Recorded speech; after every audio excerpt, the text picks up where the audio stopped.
नमस्ते प्यारे बच्चों, आज हम हिंदी की आज तीसरी क्लास पढ़ेंगे।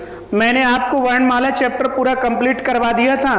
उसके बाद आपकी जो क्लास रहेगी, स्वर भी कंप्लीट हो चुके थे। अब हमारी जो क्लास रहेगी वो रहेगी शब्द की क्लास रहेगी, है ना। देखिए, हिंदी की क्लास में मैं आपको आज शब्द पढ़ाने जा रहा हूँ। शब्द थोड़ा ध्यान से सुनिए, है ना।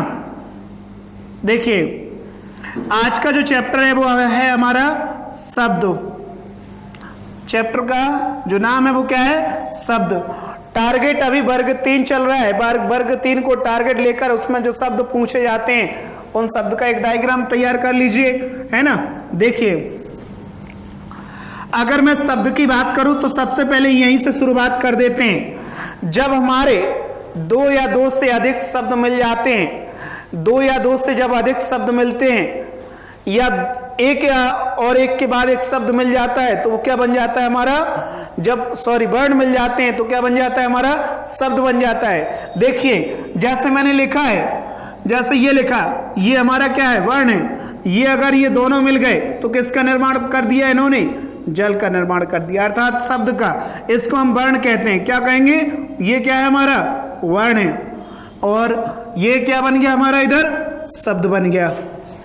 अब देखिए, शब्द 2 प्रकार के, मुख्य रूप से अगर कोई पूछे शब्द कितने प्रकार के, तो आपको जवाब देना है। जवाब आपको देना है। मुख्य रूप से शब्द 2 ही प्रकार के होते हैं। देखिए, 2 कौन कौन से प्रकार होते हैं? देखिए, शब्दों के जो 2 प्रकार होते हैं वो कौन से होते हैं? शब्दों के 2 प्रकार होते हैं। वो एक शब्द होता है हमारा सार्थक शब्द। क्या होता है? सार्थक शब्द। और दूसरा जो शब्द होता है वो हमारा होता है निरर्थक शब्द। कौन सा होता है? निरर्थक शब्द, है ना। अब देखिए, सार्थक शब्द क्या होते हैं और निरर्थक शब्द क्या होते हैं। सार्थक शब्द वे शब्द होते हैं जिनका कोई अपना अर्थ होता है। निरर्थक शब्द वे शब्द होते हैं जिनका कोई अपना अर्थ नहीं होता है। सार्थक शब्द में अपना अर्थ होगा, निरर्थक शब्द में अपना कोई अर्थ नहीं होगा। सार्थक शब्द देखिए, सार्थक शब्द में जैसे मैंने लिखा है पानी, तो ये क्या होगा? सार्थक शब्द होगा। जैसे लिखा पानी तो ये सार्थक है। और इधर कर दिया मैंने पानी वानी, ये क्या कर दिया मैंने? वानी। ये निरर्थक शब्द है, इसका कोई अर्थ नहीं होता है, लेकिन ये सार्थक शब्दों के साथ जुड़कर उनकी विशेषता बतलाते हैं, इसलिए इनका प्रयोग हिंदी में किया जाता है ना। देखिए, ये पानी निरर्थक सार्थक शब्द है और वाणी निरर्थक शब्द है। हम जनरल जीवन में क्या बोलते हैं? पानी मानी लाओ, है ना। थोड़ा अच्छा लगे इसलिए बोलते हैं। कहते रोटी वोटी खा लो, रुमाल सुमाल दे दो, है ना। लड़ाई मड़ाई, पढ़ाई मढ़ाई, ये जो मढ़ाई शब्द है ये हमारा क्या है? निरर्थक शब्द है। बाकी और जो शब्द होते हैं वो हमारे क्या है? सार्थक शब्द हैं। आगे देखिए, शब्द मुख्य रूप से अगर कोई पूछता है तो आपको जवाब देना है कि शब्द 2 ही प्रकार के होते हैं, सार्थक और निरर्थक। अब मैं आपको वो डायग्राम बना रहा हूं जिसमें शब्दों की पूरी कहानी इसी डायग्राम में आ जाएगी, है ना। शब्दों की पूरी जो कहानी है वो इसी डायग्राम में आधारित होगी। देखिए, आप लोग इस डायग्राम को जरूर बनाइए। आप लोग जो वीडियो देख रहे हैं कोशिश ये करो कि देखो नोट्स बनाते जाओ, है ना। अगर यहीं पे नोट्स बनाते जाओगे, आपके नोट्स अलग होंगे, मैं आपको नोट्स दूंगा वो अलग होंगे। थोड़ा बहुत तो परिवर्तन होगा, हो सकता है मैं समझाने में कुछ और कहूँ और नोट्स में आपको थोड़ा बहुत कुछ अंतर मिल जाए, लेकिन कोशिश ये करो कि जब आप वीडियो देख रहे हो तो नोट्स भी बनाते जाओ, है ना।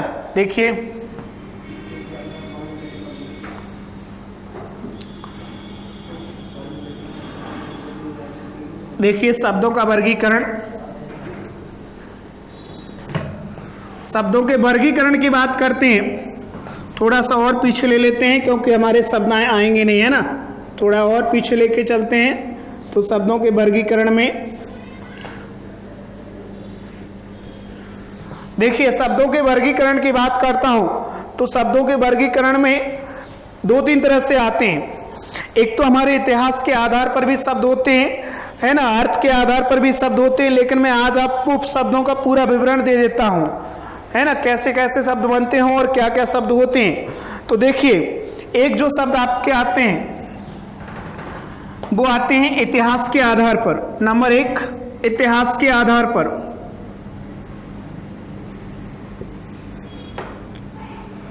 किसके आधार पर? इतिहास के आधार पर। इतिहास के आधार पर, या इसी को हम कहते हैं स्रोत के आधार पर, या हम इसी को कहते हैं उद्गम के आधार पर, है ना। स्रोत के आधार पर, उद्गम के आधार पर इन्हीं शब्दों को कहा जाता है। आप लोग ध्यान से सुनिएगा, ये शब्द कौन कौन से होते हैं। ये शब्द जो होते हैं वो हमारे इस प्रकार से होते हैं। देखिए, अगर आप ये डायग्राम देख लेंगे और ये बना लेंगे तो शब्दों की कहानी हमारी यहीं पर खत्म हो जाती है। देखो, एक जो शब्द होता है वो आता है हमारा तत्सम, दूसरा तद्भव, तीसरा देशज, और फिर अगला विदेशज, और अगला संकर, है ना। ये हमारे शब्द होते हैं। आगे देखिए, थोड़ा छोटा कर देते हैं क्योंकि ये नीचे नहीं आएगा, तो यहां से ले लेते हैं। देखिए, रूप या प्रयोग के आधार पर, किसके आधार पर? रूप या प्रयोग के आधार पर। किसके आधार पर लेना है? रूप या प्रयोग के आधार पर। प्रयोग के आधार पर शब्द। देखिए, रूप या प्रयोग के आधार पर शब्द जो होते हैं, रूप या प्रयोग के आधार पर शब्द होते हैं हमारे दो प्रकार के। एक होता है विकारी और दूसरा होता है अविकारी।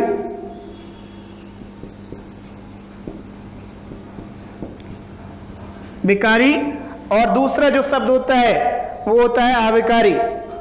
देखिए, अभी इनके पार्ट और आएंगे। रूप या प्रयोग के आधार पर। अगला देखिए, अर्थ के आधार पर। अर्थ के आधार पर, अर्थ के आधार पर जो शब्द होते हैं वो आपके चार प्रकार होते हैं। देखिए, चार प्रकार कौन कौन से होते हैं। चार प्रकार देखिए, चार प्रकार। एकार्थी शब्द, एकार्थी। दूसरा अनेकार्थी, और तीसरा जो होता है वो समानार्थी। अगला जो होता है वो होता है विपरीतार्थी।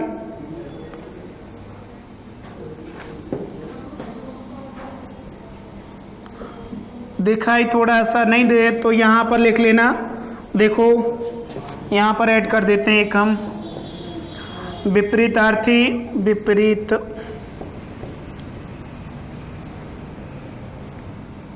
विपरीतार्थी। ये हमारे शब्द होते हैं। एक और होता है, आप देखिए थोड़ी सी जगह की प्रॉब्लम, तो मैं सीधा डाल देता हूं यहां से ये इतना बड़ा भी बोर्ड कम पड़ गया है ना। पहले हम लोग कहते थे ये बोर्ड छोटा है, छोटा, अब उससे भी बड़ा कर दिया तो ये थोड़ा सा और बड़ा हो गया। देखिए, अगला देखिए, रचना के आधार पर। रचना के आधार पर, रचना के आधार पर शब्द तीन प्रकार के होते हैं। रचना के आधार पर शब्द कितने प्रकार के होते हैं? तीन प्रकार के होते हैं। देखिए, रूढ़, यौगिक और योग रूढ़।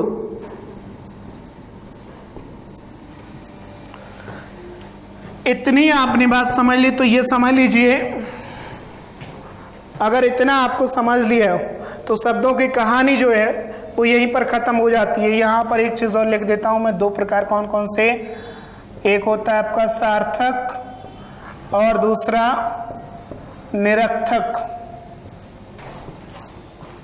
है ना। ये शब्द होते हैं सार्थक और निरर्थक। क्लियर? यहां इतना समझ में आया। अब देखिए, मैं इसको आगे बढ़ाता हूं। देखिए शब्दों के वर्गीकरण में इतिहास, स्रोत या उद्गम के आधार पर, इतिहास, स्रोत या उद्गम के आधार पर, एक मिनट,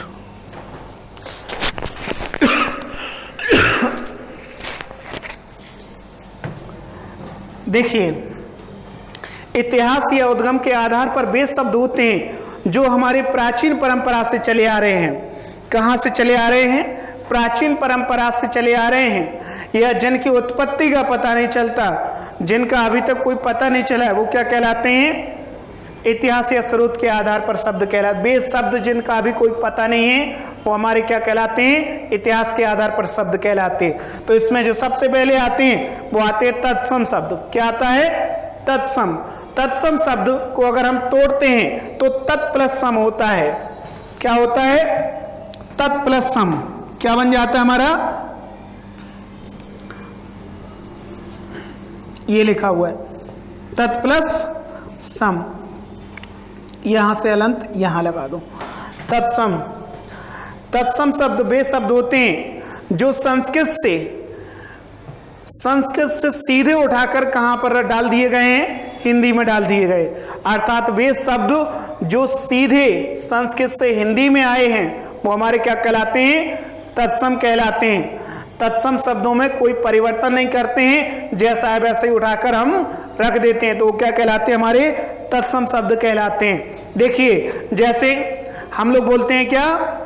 पुष्प बोलते हैं। क्या बोलते हैं? पुष्प। संस्कृत का शब्द है, संस्कृत से आया है और हम उसको हिंदी में प्रयोग करने लगे तो वो क्या कहलाएगा? हमारा तत्सम। पुष्प को हम अगर पुष्प बोल देते हैं तो क्या कहलाता है? संस्कृत में, है ना, संस्कृत से सीधे हिंदी में आ गया तो क्या कहलाएगा? तत्सम। बे शब्द, एक लाइन याद रखिए हमेशा, बे शब्द जो संस्कृत से हिंदी में आए तत्सम कहलाते। बात खत्म। आगे देखिए, आगे मैं आपको इतनी गजब ट्रिक बताऊंगा कि आपको इसकी आवश्यकता ही नहीं पड़ेगी कौन तत्सम है कौन तद्भव है। आप पहचानने में कंफ्यूजन नहीं होंगे तुरंत। उस ट्रिक से आप 5-6 नियम है, अगर आप उनको याद कर लेते हैं तो आपकी सारी समस्या का समाधान हो जाएगा, है ना। देखिए तद्भव शब्द। तद्भव शब्द वे शब्द हैं जो संस्कृत से आते आते हिंदी में परिवर्तन कर लिए गए हैं।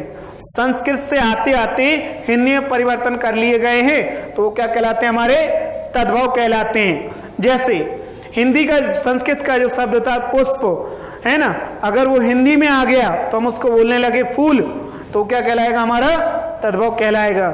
जैसे संस्कृत का शब्द था अग्नि और हिंदी में उसको प्रयोग कर दिया तो क्या कहलाएगा? आग। मान लीजिए अगर किसी व्यक्ति का नाम है, कालिया नाम है ना, या कालीचरण उसका नाम है, और हम उसको धीरे धीरे बिगाड़ देते हैं और क्या कहने लगते हैं? कल्लू कहने लगते हैं, या काली कहने लगते हैं, तो क्या बन जाता है? हमारा तद्भव बन जाता है। और यदि तत्सम बोलें तो वो कालीचरण कहलाएगा। मान लीजिए, देख लीजिए, थोड़ा सा और देखिए और अच्छे से समझा देता हूं। अगर आप आजकल की जो जनरेशन है, जो लड़कियां हैं, वो अपने बच्चे का नाम बहुत अजीब टाइप से रखती है, जो फिल्मों में देखती हैं वही रख लेती हैं। मान लीजिए अगर कोई उल्टा सीधा नाम रख लिया, माता पिता को लेने में नहीं आ रहा है, उनकी जीभ इतनी जल्दी नहीं पलट पा रही है, तो वो जो उच्चारण करेंगे वो कौन सा उच्चारण करेंगे? तद्भव का। तत्सम तो माँ ही कर सकती हैं क्योंकि माँ ने नाम रखा है ना।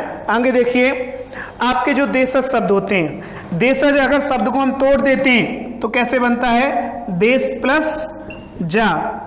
अर्थात जिसका जन्म देश में हुआ है, जिनका पता नहीं चला है, जो अपने आप विकसित हुए हैं, या वे शब्द जिन्हें हम नहीं जानते हैं और उनको बोलचाल की श्रेणी में हमने ले लिया है और उनका नाम रख लिया है, तो क्या कहलाएंगे? हमारे देशज शब्द कहलाएंगे। जैसे पेट, गड़बड़, ये ना, लोटा, ये हमारे क्या है? देशज शब्द हैं। कैसे शब्द हैं? देशज शब्द हैं। जो देश से ही जन्म लिया है इनने, वो देशज शब्द कहलाएंगे। आगे देखिए विदेशज शब्द। विदेशज शब्द में वे शब्द अगर शब्द को तोड़ देते हैं तो क्या बन जाता है? हमारा विदेश प्लस जा। अर्थात जिसका जन्म विदेश में हुआ है, या हमारी भाषा से नहीं लिए गए हैं, या जो दूसरी भाषाओं या दूसरे देश से हिंदी में आए हैं, वो क्या कहलाते हैं? हमारे विदेशज शब्द कहलाते हैं। जो दूसरी भाषाओं से हिंदी में आए वो क्या कहलाते हैं? विदेशा शब्द कहलाते हैं। 1 मिनट रुकिए।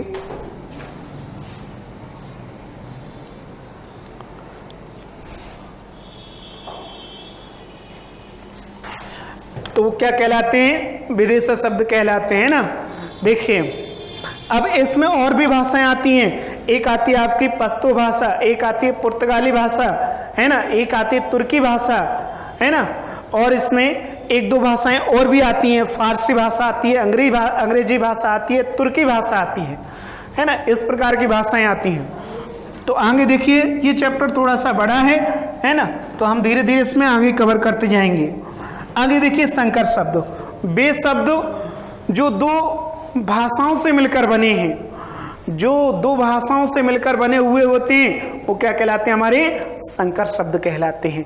आप लोग लॉकडाउन में ऐसे ही पढ़ते रहिए और ये वीडियो देखते रहिए, क्योंकि यहीं से आपका उद्धार होगा। यही वर्ग 3 अब हमने ठाना है, इस बार वर्ग 3 पार, है ना, इस बार वर्ग 3 पार। कैसे भी करके इससे अच्छा मौका दोबारा आपको कभी नहीं मिलेगा। इसलिए इतने मन लगाकर पढ़ाई करो, इतना मन लगाकर पढ़ाई करो कि इस बार ही वर्ग 3 पार हो जाए। प्यारे बच्चों देखिए, इस लॉकडाउन में सबके धंधे खराब हो चुके हैं, बर्बाद हो चुके हैं, लेकिन जो टीचर है वो आबाद हो चुके हैं, बैठे बैठे आराम से पेमेंट ले रहे हैं।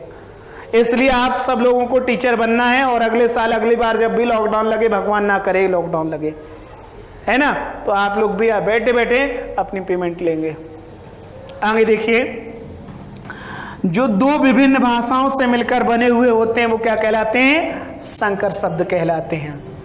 क्या कहलाते हैं? संकर। जो 2 भाषाएं ले लें, जैसे मान लो हमने ले लिया क्या? रेलगाड़ी। क्या ले लिया? रेलगाड़ी। बहुत सरल शब्द लिया, रेलगाड़ी, है ना। गाड़ी हमारा हिंदी का शब्द है और रेल किसका शब्द है? अंग्रेजी का शब्द है। जब ये दोनों मिल जाते हैं तो क्या बन जाता है? संकर शब्द बन जाते हैं। आगे देखिए, इतनी बात समझ में आई होगी शायद आपको।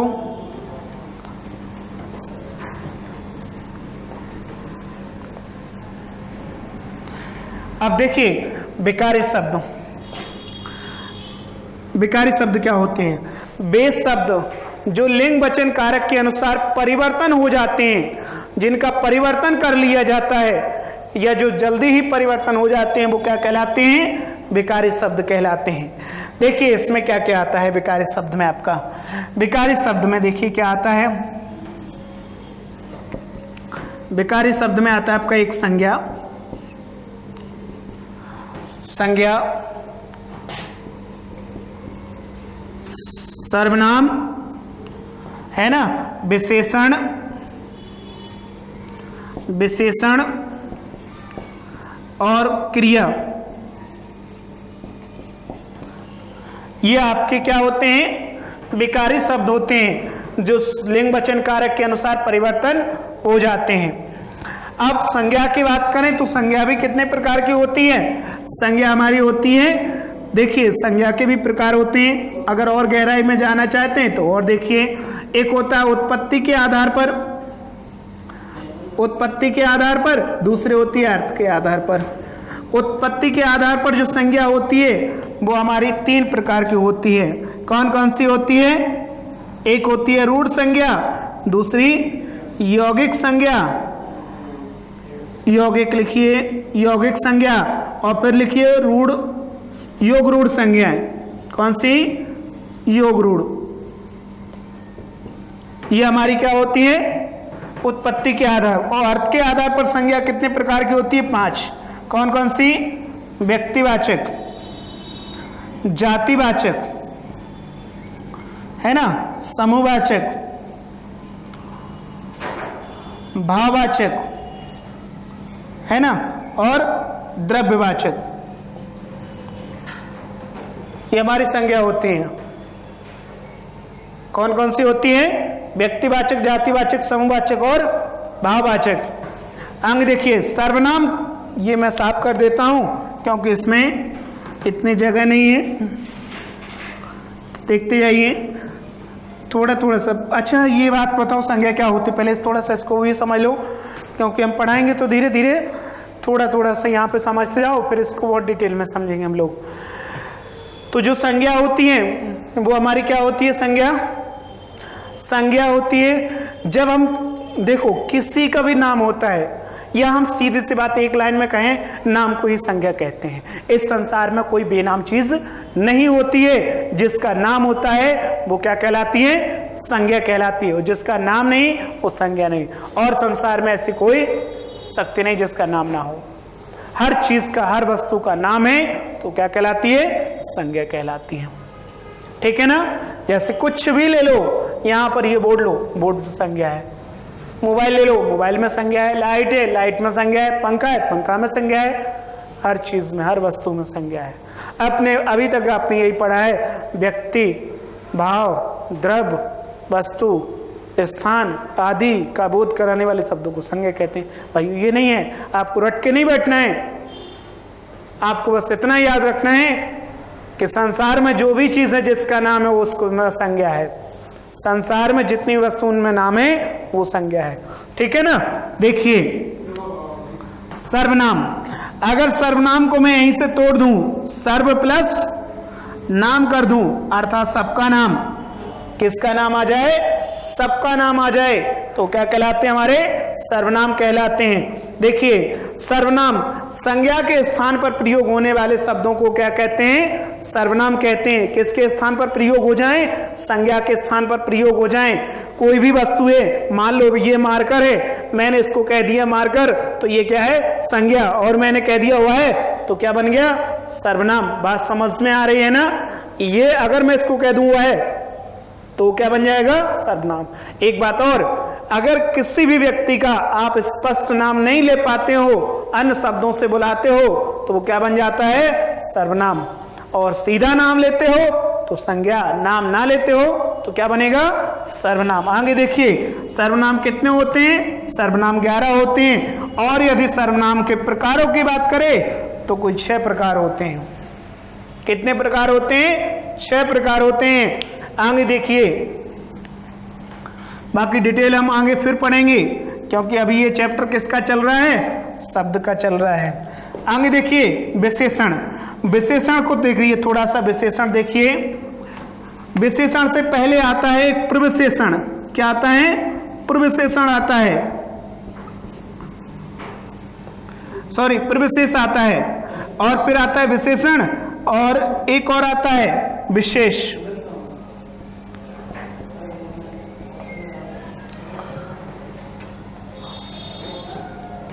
सॉरी, इसमें विशेषण ही करिए। क्या करिए? विशेषण। और ये विशेष।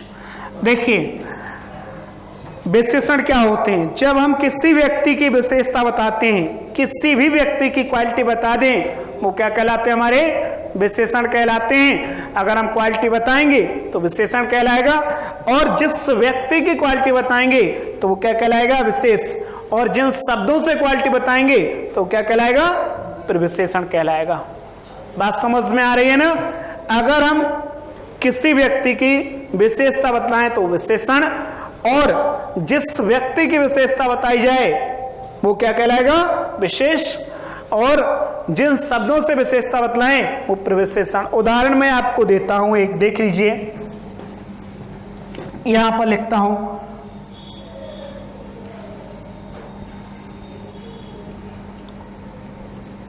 यहां पर उदाहरण देखिए, राधिका बहुत सुंदर कन्या है। राधिका बहुत सुंदर कन्या है। देखिए राधिका इसमें क्या होगी? राधिका होगी विशेष। क्या होगी? विशेष। और प्रविशेषण क्या होगा? प्रविशेषण होगा बच्चों बहुत। ये प्रविशेषण होगा, बहुत सुंदर, है ना? सॉरी, बहुत सुंदर नहीं होगा, केवल बहुत होगा। क्या होगा? बहुत। और सुंदर क्या होगा? इसमें विशेषण होगा, सुंदर विशेषण होगा। और बहुत क्या होगा? प्रविशेषण होगा। और सुंदर विशेषण। बात समझ में आई। अब विशेषण कितने प्रकार के होते हैं पता है? तो विशेषण 4 प्रकार के होते हैं। कितने प्रकार के होते हैं विशेषण? 4 प्रकार के। कौन कौन से होते हैं विशेषण 4 प्रकार के, पता है आपको? तो जल्दी से देखिए। एक विशेषण होता है आपका गुणवाचक। गुणवाचक विशेषण के प्रकार लिख रहा हूं, गुणवाचक है ना, और परिणामवाचक, परिणामवाचक, और देखिए संख्यावाचक, और देखिए सार्वनामिक। सार्वनामिक विशेषण, ये विशेषण हमारे 4 प्रकार के होते हैं, है ना। इनकी परिभाषा, इनके उदाहरण मैं विशेषण पढ़ाऊंगा तब आपको बताऊंगा, क्योंकि अभी समय थोड़ा कम है, शब्द पर ही चर्चा करेंगे आज। देखिए